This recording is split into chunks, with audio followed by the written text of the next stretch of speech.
I didn't realize how funny you were. That's why I didn't realize how funny you were. Well, look at that. Y'all are hilarious. I do think that if we get to do more together in future seasons, then we're going to have a problem with laughing No, I too. know. I think it's going It's to be a already a Pedro problem. situation, a Pedge situ, because worse. hello. You want to start or what? So we're going to shift into spoiler territory now. We're going to hop into episode 1. So we talked a little bit earlier about, we've got a more sympathetic Joel than we necessarily did in the game. Did that change your approach to Abby at all with this different version of Joel? What do you think about that? Well, I guess I disagree with the premise that he's more sympathetic in the show. I think he's just different. He's played differently, he's written a bit differently, so it's not quite the same Joel, but this has a lot of the same soul inside of him. And then Abby was just kind of approached in the same way that we do everything, which was first we just talk a lot about who is Abby, what is driving Abby, what's her goal in life, what's stopping her from achieving her goal. These are very kind of basic story questions that we ask. And then once we cast someone, you can't help but see them like they become part of the DNA of this character. So, Kaitlyn Dever is different from Laura Bailey, who played Abby in the video game. And that informs a lot of how we think about the character. But you're right in that Joel has evolved to be a slightly different person. His relationship with Ellie is a little bit different between the show and the game. And now we're bringing in this other character, this other satellite that's going to interact with them, and it's like a new chemistry set. So I guess I would say like a lot of the fundamentals of her are the same, but just the moment to moment, it's just the evolution of the storytelling, the medium creates a certain changes that sometimes have a butterfly effect, and the changes become greater over time. We also had the benefit of the second game. So creating something and then putting it out there is one kind of writing. Adapting, not only do you have the benefit of what's there to bring forward, you also have the benefit of seeing how it felt for you as a player. I'm a player. So I played that second game, and I could say to Neil, here are these spikes, these emotional spikes, these things that grab me. Here are the things that I thought were beautiful, and we get the advantage of that reaction in a sense. And then we do let that sometimes inform how we go forward, because we get to spend more time with these characters in full cutscene mode. I mean, that's what we're doing. We're doing all cutscenes. And so then the question is, how do you fill that space? What pops out? And in general, what I think we do is try and deepen as best we can the complexities and the parts of these characters that we would go, yeah, I get it. I feel what you're feeling right now. It was really important to us. And again, if we didn't have a great game to adapt, it would be way, way harder. Yeah. All right, guys, we're gonna hop into episode 1 now. Okay. Gabe, we're gonna start with you. What happens in? Tommy is stuck between two immovable forces. You've got Joel on one side saying, protect the kid. You've got Ellie on the other side saying, screw that guy. Let's talk about Tommy's journey between like two people that he loves very dearly that he cannot reason with. I'm fun Uncle Tommy, so whatever they want to do, I'm gonna kind of support it, because I know what Ellie's capable of, and I know Joel has some residual guilt and trauma and for what happened to Sarah, and is going to protect this one and try to encase them in bubble wrap, and but it's a dangerous world, and Ellie's a very capable warrior, as we find out. Also, they have to learn by doing, and must be ready. And so, you're kind of straddling that line.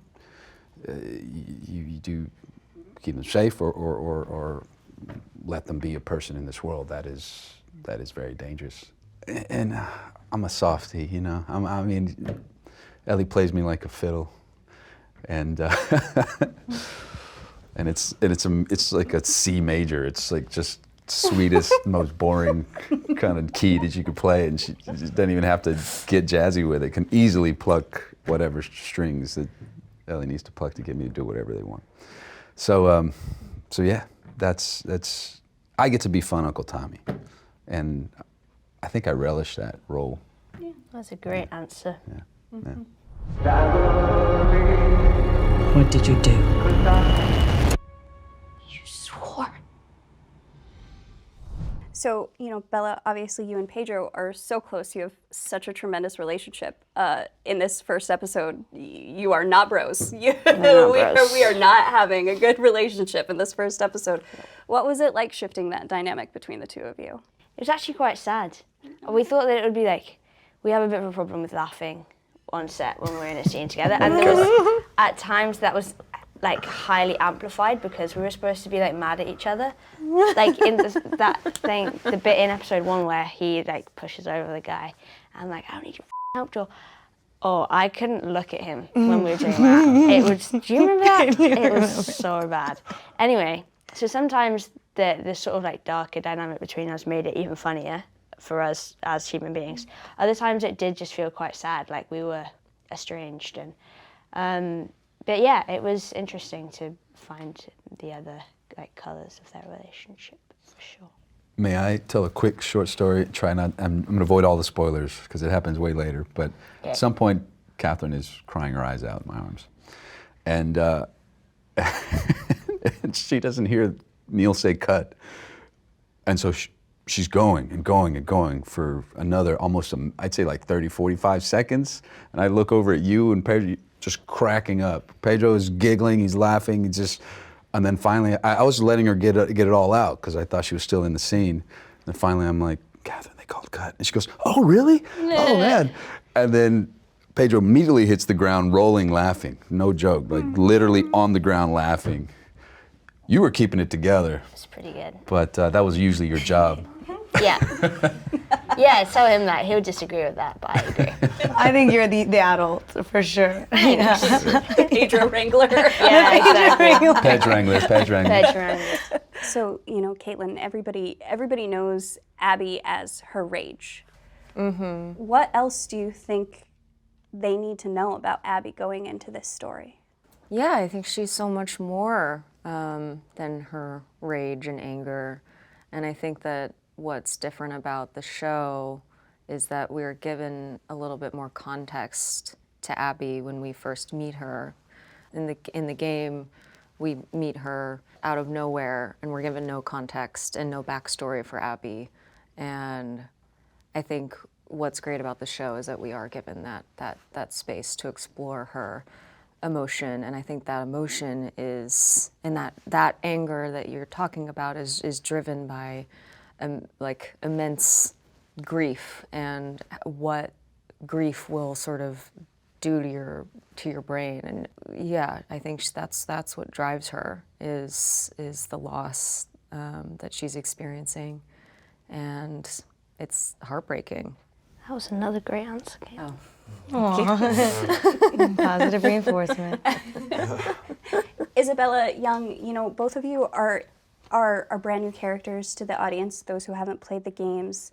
And you're such a contrast, especially you, to nearly everybody around you. She is Dina, so joyful, so chaotic in this world that's crumbling around her. And Jesse is he's the straight-laced one. He's the serious one. And when we first meet you guys, you were together, not together, together, not together. What was it like forming your relationship as, I believe the kids call that a situationship. I don't know. You're right. You're absolutely right. Yeah. As like the two sexiest people in Jackson, it's so hard. Maria and I would like to interject if we may. Young, why don't you take it away?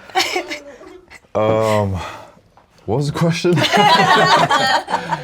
You guys are so different. Oh, yeah, But yeah. you're also brand new characters to this audience. You know, talk about forming your relationship, but also putting your stamp on your character as you go in and introduce yourself to television audiences. Yeah, I always defer to the writing. I think the writing really informed me as a character and our relationship throughout the series. Or it provides context, like what could have happened before through certain scenes.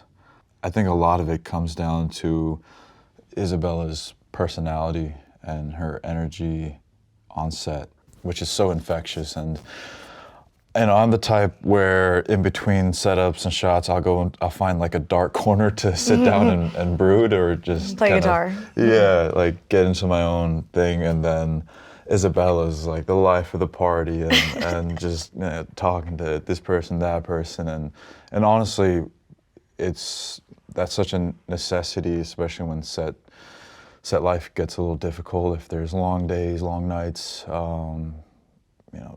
tough shoots, it's nice to have someone that is so bubbly and extroverted.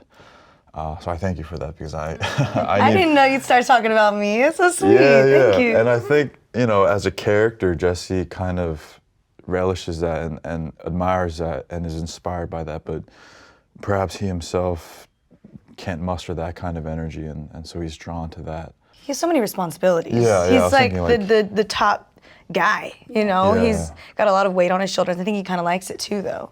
Yeah, I think it gives him like a sense of purpose, but of course at the end of the day, he wants to chill out too, but I think he's aware of what he has on his shoulders. And that could be a point of contention between someone who wants to be more free and someone who's more free-spirited versus someone who feels obligated to be grounded in some ways. Maybe semi-resentful of those responsibilities. Yeah, contention. Wow, I like that answer. I'm going to take Bella's. That was a good answer. I appreciate it. I got to reference Shannon Woodward's work as the OG Dina, bringing her to life, and a really good blueprint. So I kind of did my research as much as I could, and then I was like, cool, got it. I'm gonna let go now, just embrace who I am and what I can bring to the part. And I think in regards to like her cheery disposition, I think some of it is a defense mechanism. I think a lot of it is like her way of coping, but at the same time, I think it's very realistic to how I would react in a situation. Like if you give me an apocalypse, I will find a way to make it funny. Like I will make a joke. I just don't think we all need to be this serious all the time. Like it's never that serious.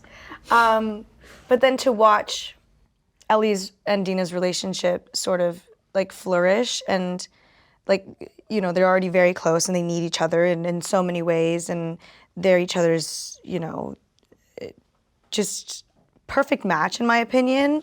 I think that's really beautiful, and I'm really excited for people to get to know Dina as more than just like, the fun, quirky one. Yeah.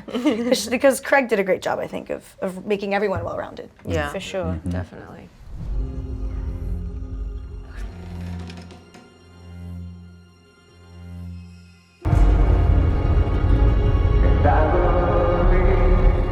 So we meet a stalker in episode 1. Sure do. They have such a minimal role in the game, but they're such a terrifying thing to be able to bring into the show. Are they going to play a bigger role in the series than they do in the game? Feels like they should, doesn't it? It sure does. Yeah, feels like they should. I mean, if you meet a single infected that is that tricky, that smart, and by the way, this comes from my experience playing the game and being absolutely terrified by the stalker. I mean, the stalkers freaked me out so much, and I loved how they presented this new kind of challenge, which I assume came partly from the desire to expand gameplay. Yeah.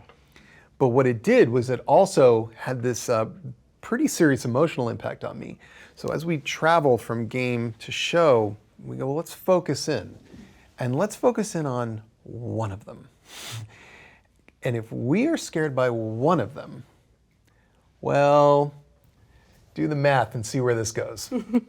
Yeah, this is where we have sometimes different motivations of game versus TV show. In the game, we're thinking a lot about pacing. How do we switch up the gameplay? How do we increase the tension that the infected cause you as Joel or as Ellie or as Abby in these scenarios? On the show, our engine is obviously not gameplay, it's drama. So then we say, okay, we have this palette of action sequences or types of infected in front of us. How do we use them to create more drama, to create an evolution for the infected over time, creating more of a threat for our characters that they have to deal with? So shifting gears a little bit back to, what we talked about earlier with shifting things into the story format versus the gameplay format. How do you take a surety in canon and make fans question whether or not it's going to come in the show? Because you guys are very good at that. Well, I think what we try and do is preserve the aspects of canon that I would call load-bearing walls. They must be there. You must have Ellie in that room say to Joel, I would only be more scared. You need that. And there are things that you can tell from the trailer, this isn't a spoiler. Does Joel have to bring Ellie to that space capsule? Yes, must happen. Now there are other things where we go, this should happen but differently. So it's almost like an interesting reflection of canon. But we don't get too caught up in the idea of the story as religion. Mm-hmm. We just try and make the best show, but we do it with, I think, an enormous respect for the aspects of the game that work so well. Otherwise, honestly, what the are we doing it for?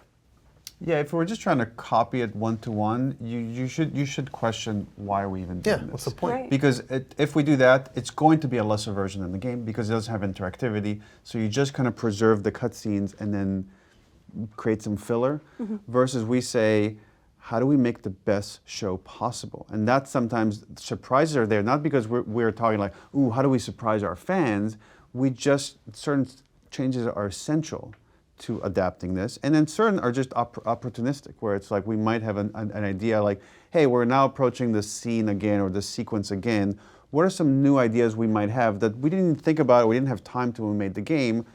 And then again, we look at everything in front of us and say, is this better? Is this better, again, for this type of story? And sometimes the answer is yes, and those creates those wonderful surprises that I sometimes enjoy the most. We like pulling from these little bits of canon that link you to people that you don't actually meet. You don't meet Frank other than his hanging corpse in the game. You don't meet Eugene, who's referred to constantly in the second game, but we might. Mm-hmm. And I love connecting back to those stories, and I think about Ish all the time. I feel like, well, I don't want to give anything away, but not this season, but who knows?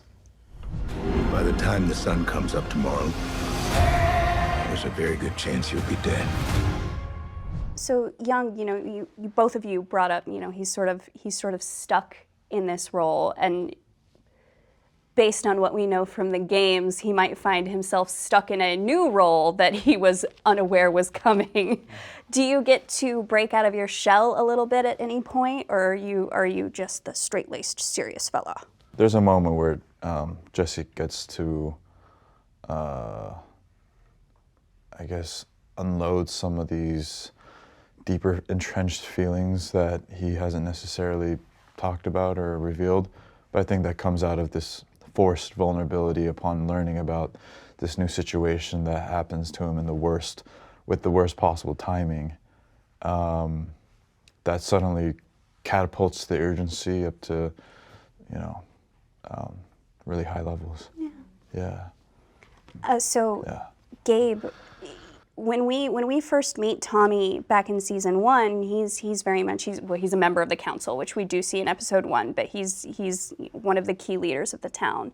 Now it's been 5 years, and we see that Joel has also stepped up into an important role with the construction and who you let in and who you don't. And while we don't see Tommy in that scene, we do see his wife, who is very much like, it's our job to save everybody. And Joel is very much like, it is our job to save our own. What do you think Tommy's perspective is in that whole who we let in, who we don't? Yeah, we all have these very specific, very defined roles. In Maria and I, as me as the head of Security Council, a lot of the weight that Jesse feels comes from, Maria and I grooming him to basically be the guy, at some point, as I'm getting old and decrepit. And I think he's making great points. I mean, he's talking about the strain that it's putting on the community, just that we're growing so fast. And I myself was one of those people, so was he. She found me, she took me in. I'm now in this position to help others, and within reason, within the parameters of what we can sustain. I think Tommy was very much bring people in. But also the contractor in me understands my brother's his viewpoint. So, but I'm always going to defer to my wife. Yeah. I think that's probably a good rule of thumb. Yeah, she has such a great line where she looks at Joel and she's like, "You So were a you were refugee too." yeah, And like that's it. That's the end of the conversation. It's like, But I also think Tommy's so much of my life is Benjamin. It's like that little boy is everything. so it is kind of central to this first episode that the town not know that Ellie is immune. Yes. Why? Well, Town didn't know she was immune in the game either, right? It's the way Joel wants to protect her. I mean, It's his theory is if people see a bite on you, they're going to kill you. Yeah. And I think he's right. The thing about Ellie's immunity is... Well, we'll see how right he is this season. Yeah, I in guess fact. that's true. I mean, because no one is immune. That's just a fact. So if somebody waltzes in and says they are, well, now what happens? And there's a moment in this season 2, that I love deeply, and it goes right to the heart of what happens in that moment. How do you convince someone to not murder you? Ellie already faced that with Joel and Tess in season 1, and I loved how they approached her, and I loved the debate. Joel wanted to send her back or kill her, and Tess had this interesting maternal instinct of waiting to see. So the question is, what kind of person doesn't shoot you? And how do you convince them not to? And that's fun to But also, write. it creates an interesting dynamic and tension for Ellie that she has to carry this secret. Yeah. She has this burden of like not being able to tell her friends, her people that become like a family there, this community, what this thing that's going on inside of her. And I think to some degree, and we'll see this season, it eats away at her. So Kaitlyn and Bella, both of your characters are so rooted in wrath this season. It's new for both of you, but it's new for you 5 years ago, and you've been rooted in it for so long. Bella, Ellie has shifted into just this person who is so furious with Joel. What do you think the root of that is, where she sits right now without knowing? Without knowing What he did. Okay.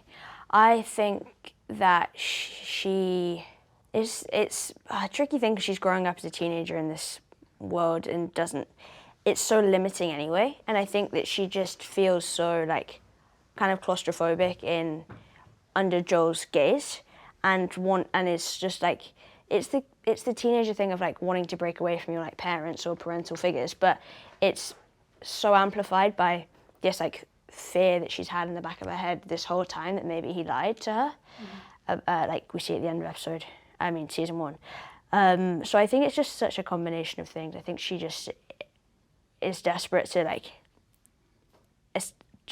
establish herself just as herself, and without it always being like Ellie and Joel. She just wants to be like Ellie and not be so attached to him for many reasons. I think she starts to see him as a human being, where maybe he was her idol and for so long, and now she's sort of seeing his faults and seeing him more as a human, which I think is tricky. Yeah. Yeah. I didn't realize how funny you were. That's I didn't realize how funny you were. Whoa, look at that. Y'all are hilarious. I do think that if and if we get to do more together in future seasons, then we're gonna have a problem with laughing No, I too. know. I think it's going It's to be a already a Pedro problem. situation, a Pedge situ, because worse. hello, we did a shoot. We did our like gallery shoot after we were done, or when I was wrapped. yeah. But we did like our like photos when we were like this, like back to back, like enemies, and oh boy. Couldn't look. We couldn't. look at They were Bella. trying to get us one where we like were face to face, looking at each other in the eye, and we couldn't do it. Or like we have to cut this bit. It's not gonna work. Sorry. Or edit our bodies together Exactly. in post. This is the perfect lead-in to my favorite rap question. You know, when you're shooting a very serious series like The Last of Us, once cut gets called, shenanigans are prone to occur. What was your favorite backstage moment in season 2? Oh man, I feel like there was one every day for like the 7 months of shooting. I've never been actually. I think it was when my favorite moment that I think of is when you. I don't know if this is spoiler, but you and Pedro were both on the horses, and I come running in in that big barn, and Pedro just starts laughing at me like as I'm acting, like, and I was like being serious. I wasn't like trying to make him laugh or do anything funny. He's just laughing at me, and I was like, wow, this is a first. Okay, great. Just starts laughing at me, and I have my favorite moment, honestly. You two were great. You two have such a good dynamic. I love it. It's so fun. He's so wonderful. He makes me laugh. I mean, it just goes to show how good you guys are as actors, because you're really not supposed to be friends. Not supposed to be besties. Nope. Yeah. When we were loading into one of the sets, we had a whole like back line we had drums and bass, and we had a whole back line. We got to jam. Bella was there. Domic, our AD, Chris, our sound engineer, was on drums. Dougie from sound was on bass. Our armorer Milan Like, had actually? a guitar. Yeah. Oh, wow. Yeah, and we just jammed. That was fun. That was really fun. That's amazing. And probably that moment I described earlier, when the giggle monsters were giggling. Gosh, that does happen a lot. I feel like there's a lot of stunt things that happened that Man, ended yeah. up. I got punched in the face. Well, with a gun. Oh God, that wasn't very funny. You remember? I remember I saw the aftermath. the stories Yeah, the around stories. set that Oh, Bella the got stories will be embellished. hit in the Got Bella a was so bubble lip. cool Bella about was it. struck. They Bella had a was bubble really lip. cool about it, but everyone else was not cool about it. But Bella was very cool about it. I think my favorite moment was when Sean, the cast assist, brought in his wig. The And it was Castus? like a, No, and Bon Bon's assistant. I'm sorry, Sean Bon's assistant. He was my dog's assistant. But no, he brought in his wig. It was like an NSYNC type of wig, if you imagine like a bad hair dye job, and it just got passed around. Like Bella wore it, and then Craig wore it. Yeah. Craig wore That it was while the funniest directing a rehearsal. Yeah. So I was like blonde. Where are the photos? Oh, I have Got them. them too. Okay, good. Here we go. Yeah, that was a good moment. That was a good one. I couldn't. My stomach hurt from laughing. Yeah. He's so unserious. Yeah. Also just the hangs. Crafty was my favorite. Oh yeah. Those donut holes. Oh my God, the donut holes. The candy hour. Remember when they Tim's bring out bits. candy? Tim's Yes. bits. We played cornhole. That was my favorite moment. That's right. Is playing Bella cornhole. and Me and yeah, Jesse. cornhole competition. We had a cornhole Local competition. Vancouver cornhole competition. That was the best. Oh, jeez. Oh, there's a ton. One of the things that I do, our video playback operator is a woman named Amanda Trimble. And I don't know exactly how this started, but we have this thing that we do all the time where at some point she'll say something and I'll just say, "Shut up, Amanda." And then she'll say, "F you, Craig." And people who come to the set who don't know. Yeah, the HBO executives visited and they just heard me go, "Shut up, Amanda." And then they heard her go, "F you, Craig." And people are like, "Oh God, they're fighting." It keeps our hearts warm and happy because you can't take yourself too seriously. You really can't. You have to have fun with the crew. Everybody's working so hard. So keeping things a little goofy back there and, you know, you become this crazy family and you find all of your inside jokes and moments, but I think that's probably my favorite one. So anyway, if you're watching this, shut up, Amanda. To speak to how much of a family we are, it's obviously we joke around a lot, all this said, but I hope that's not too much of a spoil. There's a moment in this show, in this season, where someone climbs a T-Rex. And it was such a fun thing to shoot. It's this moment from the game. And then after we were wrapped, the stunt coordinator, Marnie, came up to me and she's like, and she knows I'm afraid of heights. She's like, Neil, now it's your turn. Oh, I didn't know this. And so I put on this harness and stuff, and I got to climb this T-Rex, and it was just like, I think a thing I'll never forget. It was just That's cool awesome. moment. Everybody so far has had a different answer, and that makes it even better. Isabela brought up the wig situation that came out during The one rehearsals. she put on me? Yeah. She shows. Here's the thing about Isabela. No matter what she asks me to do, I'm like, dokie dokie. She's There's so something about charismatic. her. Like she said, hey, Craig, wouldn't it be better to have a wrap party in the middle of production instead of the end? And we can call it the middle of us. And I was like, dokie dokie. And we did it, which I thought was kind of brilliant. So I don't know, she gets me to do whatever. She's like, wear this wig. Okay. By the way, I look so bad in wigs. I am meant to be bald. Maybe you just haven't found the right Yeah, one. it's I Well, don't that one suspect it wasn't was the a right good wig. Did she show you the picture? She did not, but Oh, she it's killer. confirmed that it exists. Boy, it's killer. Oh yeah.